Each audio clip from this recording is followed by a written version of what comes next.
Oi, estamos aqui mais um Teatrando, conversas sobre teatro, dessa vez um Teatrando especial, um Teatrando participando do ECOAR, e aí eu trago para vocês a presença especialíssima de Tavi Gonzalez, mestra em teatro pela Unirio, com um projeto sobre teatro, educação e autismos, e é exatamente sobre isso que a gente vai falar. E tudo bem, Tavi? Tudo certinho? E aí, André, tudo bem? Tudo certinho na medida do possível, Na medida né? do possível. Mas tudo certinho. Tá certo. Então, vamos começar assim, falando como é que surgiu o seu interesse e o seu olhar para a questão do teatro educação relacionado com os autismos, assim, vamos entender ele no plural mesmo, né? Porque é uma faixa muito grande de possibilidade do autismo né, acontecer assim na pessoa, enfim. Acho que é melhor você falar do que eu. Sim, bom, eu me graduei em licenciatura em teatro na Unirio, né? E durante a minha graduação entrei em contato com uma galera do coletivo Teatro de Operações, que é um coletivo de artistas formados ali pela Unirio e que desenvolviam um projeto de oficinas de teatro para pessoas com autismo e psicose, em parceria com o Instituto de Psicologia da UFRJ. Era um projeto da UFRJ que buscou esses artistas para trabalhar junto com eles nessas oficinas com pessoas autistas e psicóticas, né? Eu tenho alguns amigos pessoais dessa galera do coletivo, comecei a me aproximar deles, até que um deles, a Aline Vargas, na época oficineira do projeto, uma das fundadoras, me convidou para participar. Nunca tinha tido contato com autismo, nunca tinha... não fazia a menor ideia do que ia acontecer ali. Bem como eles, quando começaram esse projeto também, eram atores que nunca tinham tido essa vivência, então a prática do projeto foi se construindo ao longo desses anos, né? O projeto esse ano faz 10 anos, lá na Unirio, e é isso, a gente foi construindo a forma de fazer teatro com essas figuras ali naquela sala de teatro, partindo delas e da forma de expressão delas, né? Dispondo o nosso corpo ali de atores, de artistas, né? Para essa relação. E aí eu Surgiu caí como um nesse projeto mais como voltado para trabalho com atores ou já nessa pegada do educação? Como é que surgiu? Como é que foi o começo? Não, era um projeto, a princípio, de psicanalistas que chamaram essa galera do teatro como parceiro nessa oficina específica. E aí essa oficina foi crescendo dentro da Unirio. Hoje em dia ela é um projeto de extensão bem bacana, bem expressivo lá, institucionalizado, coordenado pela Adriana Bonfatti e pela Joana Ribeiro, que são professoras de lá, que acolheram o projeto. E aí, nesse projeto, hoje institucionalizado, né, a galera entra para estagiar da licenciatura, para fazer iniciação científica, para diversos tipos de vivências, e uma delas é o estágio da licenciatura, né? Então, é um projeto de extensão que você pode fazer estágio nele na sua formação de professor. E aí é isso que eu trago na minha dissertação, assim, a importância desse projeto dentro dessa universidade, porque o Circulando, pelo menos dentro da Unirio, e a notícia que temos é em que outras universidades também, mas dentro da Unirio e da Escola de Teatro, é a única vivência que a gente tem de educação inclusiva ou de relação com esse universo. Porque a gente tem uma disciplina lá que é optativa, de educação especial, que a gente faz na pedagogia Se Quiseres, e Libras, que é obrigatório para toda licenciatura, né? Mas fora isso, a discussão não acontece. Desde 2015, a legislação garante a entrada dessas pessoas na escola regular, né? Então a gente se forma na faculdade como professor, vai para a escola dar aula e encontra uma realidade de escola inclusiva com a qual a gente não teve contato na formação. E aí o projeto Circulando dentro da Escola de Teatro da Unirio, ele é muito importante nesse sentido de formação. Em vários outros, né? Como produção artística, como, enfim, todas as importâncias de um projeto de extensão dentro de uma universidade pública, né? Mas tem esse viés também de formação do professor de teatro e de música daquela escola, na realidade de uma escola inclusiva, né? Que é a que a gente tem. E aí, Inclusive. claro. E a gente já entrando na sua dissertação, né? Que eu li, achei maravilhosa, porque coloca esse lugar, assim, tipo, é fácil também chegar e dizer, ó, agora tudo é inclusivo, né? E onde é que está a preparação? Assinei a lei e ficou tudo ótimo. Lindo! E aí eu vou pegar um trechinho da sua própria dissertação, quando você fala que as escolas ainda reproduzem a lógica meritocrática não inclusiva através de conteúdos formados, os espaços, né? Você tem salas com 40 alunos, você tem carteiras no lugar que você tem que fazer aula de teatro e daí vai. Sem considerar as diferenças e pluralidades dos sujeitos, especificamente sujeitos que têm questões, né? Que é o caso do autista, entre outras, né, questões também possíveis. Então, como é que os professores, e aí você, na pesquisa, você entrevistou vários professores, como é que os professores estão lidando com essas realidades e como é que você percebeu na sua pesquisa esse lugar é inclusivo, mas cadê a estrutura para ser inclusivo, né? Como é que é isso? Primeiro que a construção dessa lei que garante a entrada dessas pessoas na escola, ela levou 15 anos para acontecer, né? E a chegada dessas pessoas na escola ela já acontecia antes mesmo da lei, né? E os professores desde sempre lidam como podem, né? E aí é isso, né, André? Não é só sobre como eles lidam com o autismo dentro da escola. Todos os alunos são muito plurais, com realidades muito plurais, né? Com ou sem deficiência, as pessoas são muito específicas. E a gente tem uma escola, quando eu falo que a escola ainda mantém essa ciência dogmática, é no sentido de que a gente ainda tem uma escola que entende que todo mundo vai sair do mesmo lugar e chegar no mesmo lugar do mesmo jeito. Né? Então, você não está considerando a diferença nenhuma, né? Então, os conteúdos são iguais para todo mundo, todos os anos, em todas as turmas, de todos os jeitos. Os espaços das salas de aula são os mesmos para todo mundo, né? Então, você não está entendendo quem não enxerga, você não está entendendo quem tem alguma dificuldade de relação, você não está entendendo quem tem dificuldade de locomoção, né?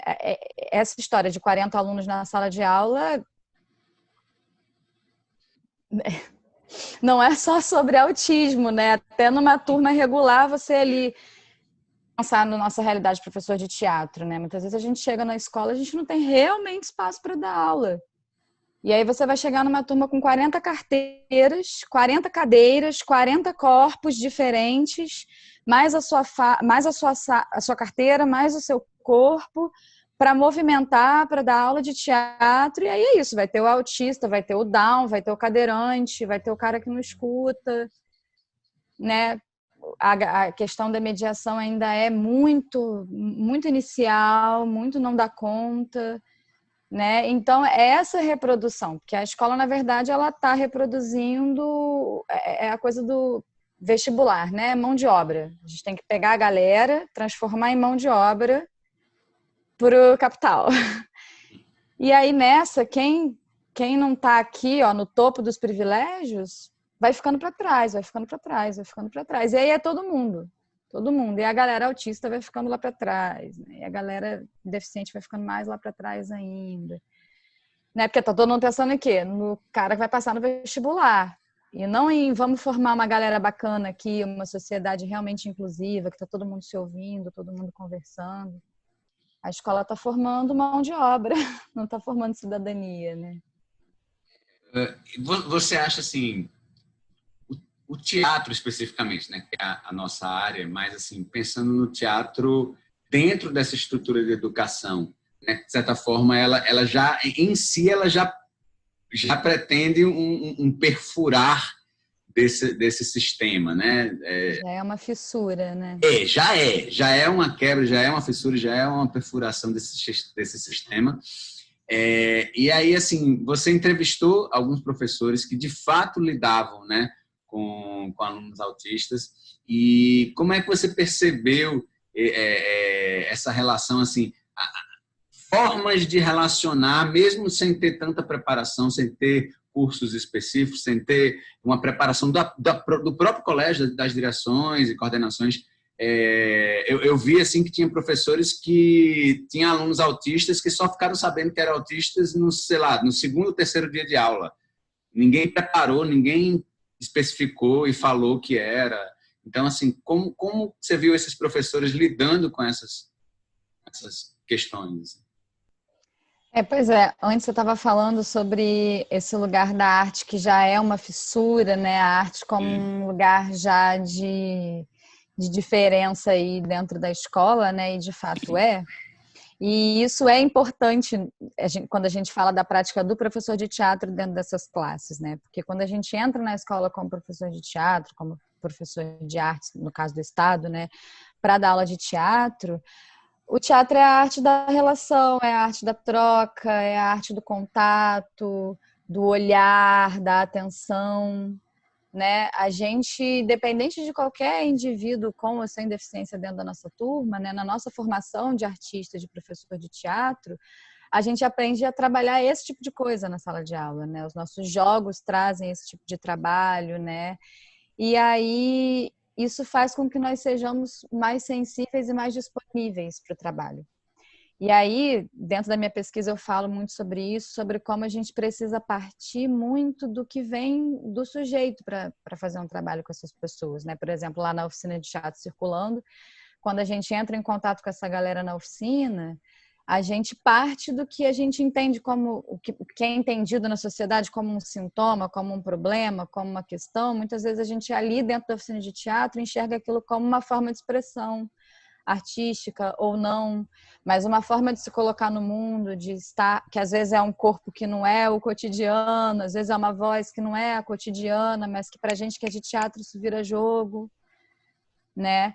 E aí na sala de aula isso também se reflete. Então, apesar de muitos professores, a maioria deles, terem muitos problemas com isso, porque é isso que você falou, esse relato é muito comum de, eu fui descobrir que o menino era autista na segunda semana de aula, porque eu passei por isso também dando aula no Estado, dos coleguinhas virem falar, ai tia, mas é porque ela não sabe ler. No caso não era nem uma autista, mas era uma menina que não estava alfabetizada no 6º ano, e isso não foi passado para os professores, sabe? Então, essa falta de estrutura, de entendimento na escola para que a gente consiga começar direitinho, atrapalha muito.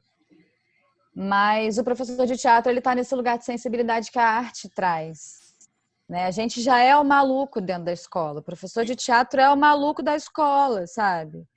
E aí ele é o maluco da escola, facilita na hora de trabalhar nesse sentido, sabe? Porque a gente não está tão encaixotadinho ali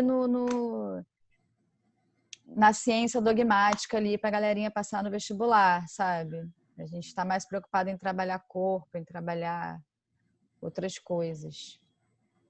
E aí, para o autismo, isso serve muito. Sim. Tavi, eu queria que você explicasse um pouquinho o que você na dissertação chama de presença-ausência, né? Nessa relação direta com o autista. Porque a gente, às vezes, tem muito essa coisa da proposição, você propor um jogo, propor atividades, propor coisas, relacionar muito, né? Conectar muito com a pessoa, e muitas vezes o autista ele rechaça exatamente esse tipo de relação quase que, para ele, nesse caso, quase que invasiva, né? E aí, como trabalhar isso que você está chamando, né? Você e outros teóricos chamam de presença-ausência nessa relação, né?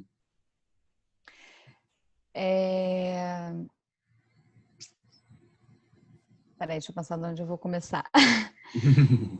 Bom, é porque assim, falar sobre autismo é sempre muito complicado, porque às vezes demanda um contexto, uma teoria, alguma coisa que vai explicar o que é, o que deixa de ser o autismo, que para mim, como uma pessoa de teatro, professora de teatro, talvez ainda falte um pouco, mas enfim.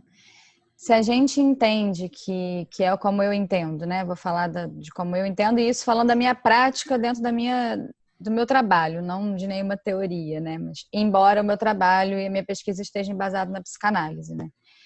Mas se a gente entende que o autista, o mundo aqui, que a gente consegue regular direitinho, né? A gente está aqui conversando, eu consigo separar os outros estímulos para estar aqui com você, e fui construindo um corpo meu, que eu consigo entender que é meu, onde as coisas não afetam tão fortemente a minha vivência no mundo, né? Se a gente entende que o autista tem essa dificuldade e que as coisas do mundo estão afetando ele demais, não é demandando mais ainda que a gente vai conseguir trabalhar com essa figura, entende? Porque a gente aqui, que está entendendo que não tem autismo, que não tem nenhuma questão mental, a gente esquece de propósito muita coisa para seguir a vida em frente, né? A gente abre mão de muita coisa, a gente deixa para lá muita coisa para continuar seguindo em frente.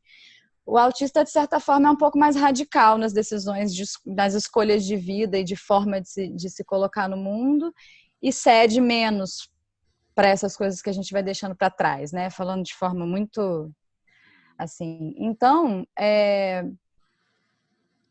sobre a gente tentar entender como essa figura está se comunicando e se comunicar da forma como ela se comunica, e não tentar forçar uma barra para que essa pessoa se comunique como a gente quer se comunicar, sabe? Então, não adianta eu ficar ali demandando da figura, ai, faz isso, faz aquilo, ou ai, vamos fazer ele falar, ou vamos fazer ele levantar da cadeira, ou vamos fazer ele parar de fazer esse barulho que ele faz o tempo todo, sabe? É uma demanda que não vai funcionar no trabalho, partindo da minha prática, né, no trabalho. Eu entendo que essa presença-ausência, que é um termo ótimo, né? Ela está nesse lugar de que você está ali com a figura, você tá jogando com ela, sabe? Mas você não está impondo a sua presença. Você está junto mesmo, sabe? Então, se o cara está fazendo um barulho que não para, por que isso não pode ser um jogo? Por que isso não pode ser uma forma de se expressar?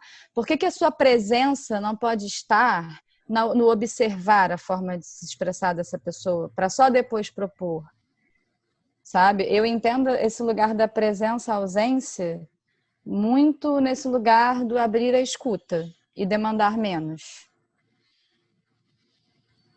Não sei se conseguir Sim. articular muito. Para finalizar, Tavi, a gente está na semana, né, do meio ambiente, e aí, assim, eu propus mesmo que a sua entrevista fosse encaixasse nesse período, porque eu entendo que o meio ambiente é como a gente relaciona também com os espaços e com os meios, né? O ser humano também faz parte, né, desse meio ambiente, e a gente ter esse entendimento desse olhar, né, o olhar e a ação em relação às pessoas que têm um entendimento com essa relação com o espaço diferente, né? Então, assim, os autistas, né, eles têm essa relação com o meio, né, com o seu meio, tanto o meio ambiente, com as pessoas, com o espaço, de uma forma muito particular. E como a gente compreende essas formas diversas e particulares, é uma forma de relacionar com o meio também, assim. Assim, primeiro, assim, muito bacana que você né, voltou sua pesquisa para esse lugar, e que é uma coisa que a gente percebe, na verdade, que está em tudo, que as pessoas às vezes querem colocar tudo numa caixinha, né? Como você mesmo falou, né? Num sistema que tem que funcionar, tem que ser isso, vestibular, não sei o quê, trabalho, babá, babá. E as formas de relacionar são muito diferentes, né? E, bom, aí eu deixo agora para você falar isso, fechar aqui o vídeo como você quiser, mas falando um pouquinho sobre essa questão de como você enxerga essas várias formas de relação com o espaço que o autista possibilita, né? Para a gente também, né? Eu acho que é isso, né, André? Quando a gente fala de meio ambiente, quando a gente fala de sustentabilidade, né, a gente tem que entender que sustentabilidade não é só o pilar ambiental, né? Tem todo um caráter econômico e social também que precisa ser construído em conjunto para que a sociedade caminhe de forma sustentável, preservando o meio ambiente, né? E aí dentro desse pilar social, né, da sustentabilidade, né, a gente precisa pensar que uma sociedade mais inclusiva é imprescindível. E aí, para as pessoas com deficiência, para as pessoas negras, para as mulheres, para as pessoas LGBTs, inclusão social tem que importar nessa discussão de meio ambiente, de sustentabilidade, está tudo junto, né? Se a gente está pensando em construir uma sociedade e um meio ambiente propício para todo mundo, né? E aí, assim, para fechar, né, já que a gente está aqui falando sobre teatro, sobre arte e tudo mais, né? Eu acho que a gente, enquanto artista, a gente, enquanto professor, a gente tem que ter esse olhar para as produções artísticas, para a arte como um todo, né?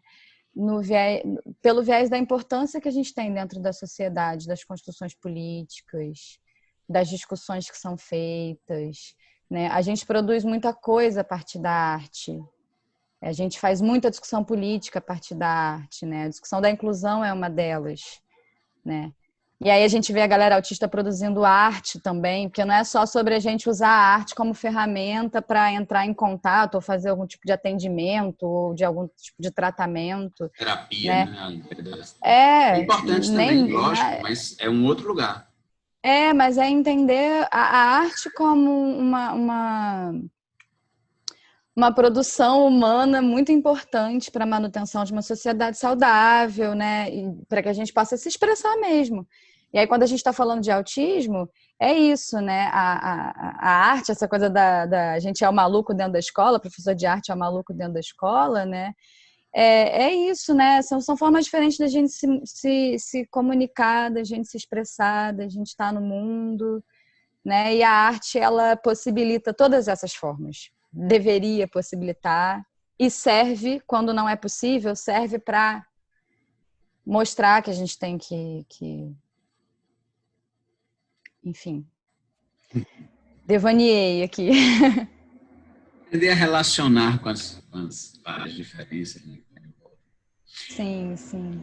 Muitíssimo obrigado por essa entrevista. Valeu. Obrigada a você pelo convite. Sempre ótimo conversar com você. Massa, massa. E, gente, olha, continuem com a gente, tem os vídeos aqui das outras entrevistas, inscreva-se e tal. E continuem estudando, pesquisando e fazendo Está arte. Sim, sempre com arte. Tchau, tchau. Beijo, André. Tchau.